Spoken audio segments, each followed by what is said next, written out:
കൂടുതൽ വലിച്ചു നീട്ടി പറയുന്നില്ല, കാര്യം മാത്രമായി പറയാം. നമസ്കാരം, മിസ്റ്റർ കെ.ബി. ഗണേഷ് കുമാർ. വർദ്ധിച്ചു വരുന്ന വ്യാജ പീഡന പരാതികളുടെ പശ്ചാത്തലത്തിൽ ഇപ്പോൾ ഏറ്റവും ഒടുവിൽ ഉണ്ടായിട്ടുള്ള ദീപക് എന്ന് പറയുന്ന ആളുടെ സൂയിസൈഡുമായി ബന്ധപ്പെട്ടിട്ട് എനിക്ക് താങ്കളോട് പറയാനുള്ളത്, ഒരുപാട് ആളുകളുടെ വീഡിയോ കണ്ടു. KSRTCയിൽ പകുതിക്ക് ബ്ലോക്ക് ചെയ്തിട്ട് അവിടുന്ന് മുമ്പിലേക്ക് സ്ത്രീകൾക്കും പുറകിലേക്ക് പുരുഷന്മാർക്കുമുള്ള രീതിയിൽ KSRTCനെ റീഡിസൈൻ ചെയ്യണമെന്നുള്ളത്.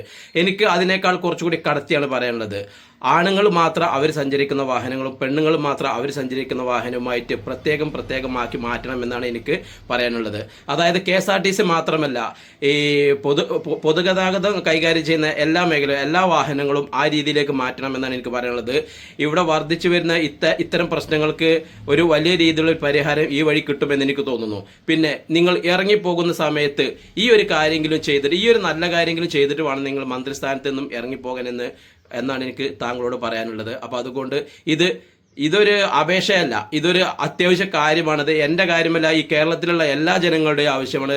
സ്ത്രീ പുരുഷ ഭേദമന്യേ എല്ലാ ജനങ്ങളും ഇതിലൊക്കെ അംഗീകരിക്കുമെന്നുള്ളതാണ് എനിക്ക് തോന്നുന്നത്. അതുകൊണ്ട് താങ്കൾ ഈ കാര്യമെങ്കിലും മിനിമം ചെയ്തിട്ട് വേണം ഇറങ്ങിപ്പോകാനുള്ളത് താങ്കൾ ഇന്ന് ഉണർത്തിക്കുകയാണ്. താങ്കൾ നിർബന്ധമായിട്ട് ചെയ്തിരിക്കണം. എൻ്റെ വീഡിയോകൾ മുൻകാലങ്ങളിൽ മാത്രമാണ് ഞാൻ വല്ലപ്പോഴും ഇത് ഷെയർ ചെയ്യാൻ പറഞ്ഞിട്ടുള്ളത്.